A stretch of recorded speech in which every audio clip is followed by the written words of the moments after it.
আমাদের সিস্টিক হাইগ্রোমাতে আমাদের কয়টা জিনিস আমাদের ইয়ে করতে হয়, এক্সপোজ করতে হবে সুন্দর করে। হ্যাঁ, সিস্টিক হাইগ্রোমাতে আমাদের যেটা দেখতে পাই হচ্ছে পোস্টেরিয়র নেকের একটা সুইজিং থাকে, সফট সিস্টিক ইন কনসিস্টেন্সি থাকে।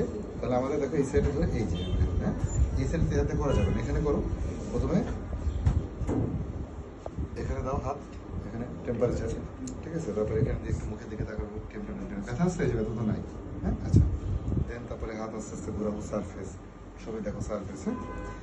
দেন হচ্ছে তোমার এই যে মার্জিন, দেখো মার্জিন, ঠিক আছে। দেন এর ধরে কনসিস্টেন্সি, ঠিক আছে, কনসিস্টেন্সি।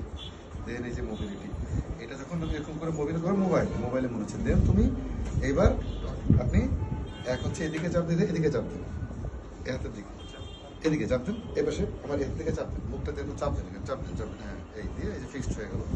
ফিক্সড হওয়ার পরে আমরা এটা মোবাইল ফিক্সড নাই, অথবা নিচের দিকে চাপ দেন, নিচের দিকে। হ্যাঁ, এই এভাবে করা যায়, দুইটা একসাথে বাইলেটারাল হয়। এখানে মোবাইল দেন, ডট করার পরে আমরা আর পাচ্ছি না এই যে। হ্যাঁ, বাট কিন্তু আমার সন্দেহ হয়েছিল কোথায়, এখানে ইউজুয়ালি সিস্টিক লেশন হওয়ার কথা না, হইলে সেটা সিস্টিক হাইগ্রোমা পোস্টেরিয়র সাইডে, মানে আমার লোকেশনটা জানতে হবে, দেন আমাদের কনসিস্টেন্সি জানতে হবে, সবগুলোর গুরুত্ব আছে। হ্যাঁ, তাহলে সিস্টিক লেশন, দেন হচ্ছে তোমার ইয়েতে আছে, পোস্টেরিয়র সাইডে আছে, কানেকশন আছে মনে হচ্ছে স্টেক মাস্টার, তাহলে সব কিছু মিলে আমাদের সিস্টিক হাইগ্রোমা।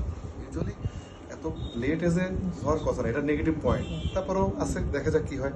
আচ্ছা, দেন আমাদের কি করতে হবে, আমাদের সার্ভাইকাল লিম্ব নোড একসাথে আমাদের এক্সামিনেশন করে আসতে হবে, এটা আর কোনো ইনফেকশন হচ্ছে কিনা, অন্য কিছু পোস্ট হচ্ছে। হ্যাঁ, ওকে, ঠিক আছে। তো এই হচ্ছে ব্যাপার স্যাপার সব কিছু মিলে। হ্যাঁ, কোনো জিনিস ইগনোর করা যাবে না, আগে খারাপটা চিন্তা করতে হবে, প্লাস হচ্ছে আমাদের প্রপার এক্সামিনেশন করতে হবে, দেন অ্যাডিকুয়েট ইনভেস্টিগেশন, ঠিক আছে। ওকে।